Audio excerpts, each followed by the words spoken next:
A single intriguing step in the middle of the Californian night, and the entire royal world started to murmur once again. The lights inside the expansive Montecito mansion were still burning behind tall hedges and security gates, and a rumor began circulating among both legal and royal observers. New evidence, connected to the Princess Diana jewelry trail, was reportedly seized by the FBI. At nearly the same time, one quiet move in the middle of the California night, and suddenly the entire royal world began whispering again. Because while the lights inside the sprawling Montecito mansion were still glowing behind tall hedges and security gates, a rumor began racing through legal circles and royal watchers alike. The FBI had reportedly seized new evidence connected to Princess Diana's missing jewelry trail. And almost at the same moment, Prince Harry quietly disappeared from the house he once Prince Harry quietly vanished from the house he once called his home in America. No announcement, no public trip, no photographed departure. Just a personal car leaving through a side doorway well before sunrise. That is where the story becomes far stranger than anyone expected. According to people who reportedly saw preliminary filings circulating through Los Angeles legal networks, federal investigators had seized something that revived a debate most believed had long been buried. Scattered pieces connected to one of the most secretive heirloom items associated with Princess Diana. Not rumors, not gossip. Physical evidence. The kind that is sealed, catalogued, and recorded within a federal chain of custody. And as this information began quietly moving between Washington, Los Angeles, and London, the mood inside royal circles shifted almost overnight. The whispers returned. Questions resurfaced about the jewelry Diana once wore, the family heirlooms, and the ledger that had long been under quiet scrutiny. What truly happened to certain pieces after Harry and Meghan stepped away from royal life? The kind that arrived sealed, catalogued, and logged into a federal chain of custody file. And when that information began moving quietly between Washington, Los Angeles, and London, the atmosphere inside royal circles shifted almost overnight. Suddenly, the whispers returned. Diana's jewelry, the heirloom ledger, and the question that has haunted the royal family for years. Chapter 1. The Royal Jewel House Rules. The catalogue of historic jewels is maintained with obsessive precision inside the royal archives in London. Not for fashion, but because many of these items are treated as heritage objects. They belong to the institution, not the individual wearing them. And paperwork, as every royal lawyer understands, can rewrite history faster than any headline. Now here is where the timeline begins to twist. The discovery reportedly came during an unrelated financial probe in California, a routine investigation into collateral lending records that had nothing to do with the monarchy. The rule was simple. The jewels could be worn, they could be borrowed, but they could never be sold, altered, or removed from the collection. Insiders familiar with the system often placed many of Diana's pieces in this same category. Lifetime use. No transfer of ownership. Now, when investigators allegedly discovered paperwork linking a diamond to one of these historical commissions, the conversation shifted from curiosity to something far more serious. Once a heritage object appears inside a federal evidence log, the matter stops being a family story. It becomes documentation. And documentation, as any legal expert knows, can reshape history faster than headlines. Chapter 2. The discovery that changed everything. This is where the timeline begins to bend. The discovery reportedly happened during an unrelated financial investigation in California. A routine review of collateral lending records revealed something unexpected: a velvet pouch. Diamond was no longer just a gemstone. It had become evidence tied to a royal heirloom. Within hours, according to sources who claim knowledge of the internal communication chain, a notification traveled across the Atlantic through diplomatic channels. Inside, according to those familiar with the evidence description, was a diamond marked with microscopic serial identifiers. These markings triggered an alert inside a gemological database that quietly tracks the origin of historic stones. When those markings were analyzed and traced through registry archives, they allegedly pointed back to a commission from the early 1990s, the period when many of Princess Diana's most iconic pieces were created. At that moment, investigators changed course. The case was paused because the object was no longer just a gemstone. It had potentially become royal property. Within hours, information reportedly moved across the Atlantic through diplomatic channels. In London, the reaction was immediate. Close contacts later shared that Prince Harry had repeated a single phrase in private conversations. It is not too late to repair it. But repair what? The question lingered. Even without a formal indictment, the legal implications were already clear. If a heritage object had been reported lost, while also being used elsewhere as collateral, or if it had crossed international borders under inaccurate declarations, multiple federal laws could apply. Wire fraud, transfer of misrepresented property, customs violations. None of these required titles, only conflicting paperwork. Chapter 3. Tension inside Montecito. The situation reportedly intensified inside Montecito. One side believed the palace was shaping a narrative to pressure a return of items considered personal gifts. The other side feared something more serious. Testimony under oath. Because once testimony begins, silence disappears. And silence, once lost, cannot be reclaimed. During this period, something subtle happened. Prince Harry began quietly planning a temporary departure from the residence. Not permanent, not dramatic, just distance. Sources described it as creating space within an increasingly complex legal environment. But when the departure occurred, it was far more discreet than expected. No media, no cameras, no official statements. A quiet convoy leaving Montecito in the dark, heading toward a private rental property several hours north. At nearly the same time, another development surfaced. Federal records were allegedly updated to indicate that physical items connected to the disputed heirloom had been recovered. The other side feared something far more dangerous, the moment when investigators would begin asking questions under oath. Because once testimony begins, silence stops being protection. It becomes exposure. And somewhere during those tense days, something else happened that few people noticed at first. Harry began quietly making plans to leave the house. Not permanently, not dramatically, just temporarily. Sources close to the situation said the decision was framed as creating space during what advisors described as a rapidly escalating legal environment. Not a complete piece. Fragments, a distorted platinum setting, 2 diamonds, and a handwritten note requesting their return. The message contained a single sentence: "I am returning what remains, and I hope it is enough." At that moment, the story changed permanently. It was no longer about family disagreements or wedding gifts.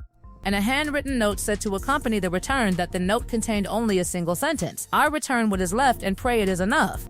It became something colder. Documentation versus memory.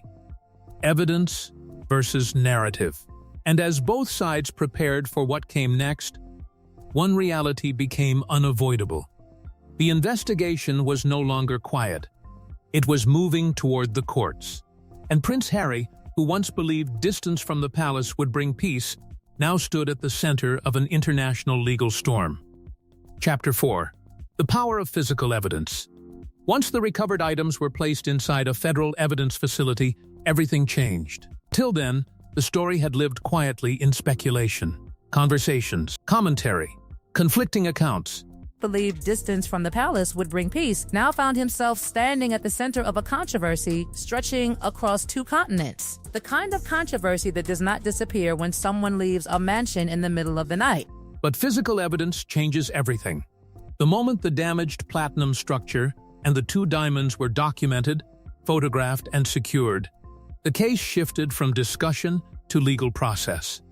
Documentation introduces timelines. And timelines expose inconsistencies that no public relations strategy can easily resolve. In London, palace advisors reportedly responded with controlled silence. The Jewel House ledger was reopened. Historical entries were reviewed. But physical evidence has a way of freezing speculation into something far heavier. Once the distorted platinum mount and the 2 diamonds were cataloged, photographed, and sealed under federal custody, the matter stopped being about gossip and became something that lawyers could build timelines around. And timelines, when combined with documentation, have a dangerous habit of revealing contradictions that no public relations strategy can easily smooth over. Images of original pieces were compared to the recovered fragments now held in the United States. Slowly, a more complex picture began to form. The bracelet investigators believed they had partially recovered was not just jewelry. It was an archival commission tied directly to Princess Diana's public life, registered not as personal property, but as a heritage item belonging to the institution itself. Chapter 5. A mansion that became a waiting room. Back in California, the atmosphere inside Montecito shifted dramatically. What was once seen as a retreat from royal life began to feel like something else entirely. Legal discussions replaced normal routines. Advisors, lawyers, and consultants became constant presences. One individual close to the situation reportedly described it in a single sentence. The house no longer felt like a home. It felt like a waiting room before a courtroom. Meanwhile, in California, the shockwaves were spreading outward through Montecito like ripples through still water. Staff members who had once considered the mansion a sanctuary from palace politics suddenly found themselves surrounded by lawyers, advisors, and hushed conversations that stretched late into the night. One person familiar with the household environment described the tension in a single sentence that later circulated quietly among insiders. Financial consultants were contacted. Crisis strategies were discussed.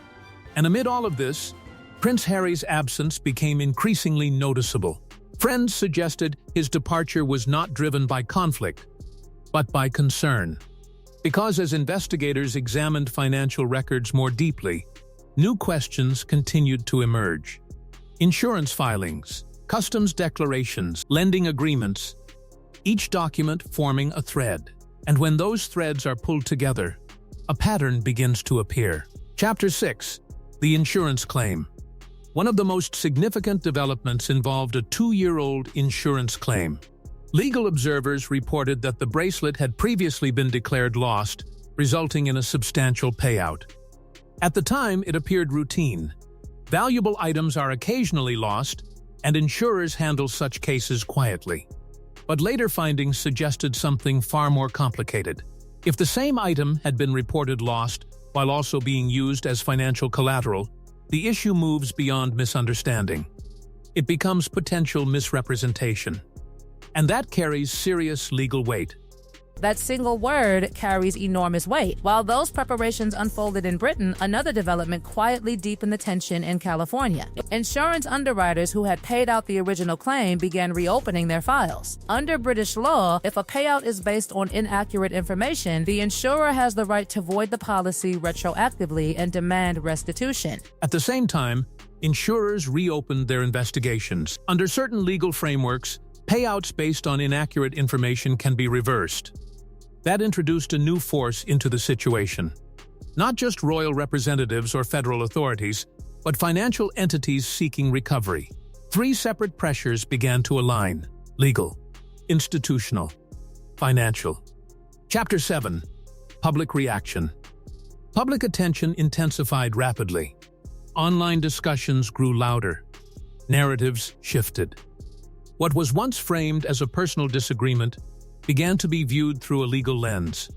Even corporate partners reportedly began reassessing their positions. Legal uncertainty introduces risks that branding alone cannot manage. Claims or appear in collateral lending records. Even brands that had previously aligned themselves with the Sussex image of independence and reinvention began. Meanwhile, experts analyzing the recovered fragments noted something striking.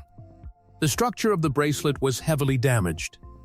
The platinum frame was bent and partially lost, but the microscopic markings on the diamonds remained intact. And those markings told a story that could not be erased. Chapter 8. The final record. In London, archivists made a new entry in the Jewel House ledger. The wording was precise and restrained. Integrity lost. Provenance intact. Recovered in fragments. A single line, but one that carried immense meaning. For the monarchy, the message was clear. The fallout now stretches far beyond a piece of jewelry. It touches contracts, reputations, and the fragile bridge between private lives and public institutions. Somewhere along the California coast, far from the walls of Buckingham Palace and the vaults of the Jewel House, Harry reportedly spends long hours walking near the ocean while lawyers negotiate the next steps. Items tied to the institution are never truly personal. For investigators, the case remained a complex network of documents, timelines, and unanswered questions. And for Harry and Meghan, the implications extended far beyond a single object, into contracts, into reputation, into the boundary between personal ownership and institutional legacy. Somewhere along the California coast, far from palace walls, Prince Harry is said to be walking alone while legal teams prepare for what comes next. Whether the outcome leads to quiet resolution, court proceedings, or something more public remains uncertain. But one thing is clear. The story did not end the night he left Montecito. That was only the beginning. The fragments exist. The records exist. The investigation continues. And between a damaged platinum setting and a handwritten note returning what remains, the truth is still unfolding. The world continues to watch. The whispers have not stopped. And the original question still remains. What truly happened to the jewelry once worn by Princess Diana? Thanks for watching. For more stories like this, like, subscribe, and share your thoughts. What do you think really happened?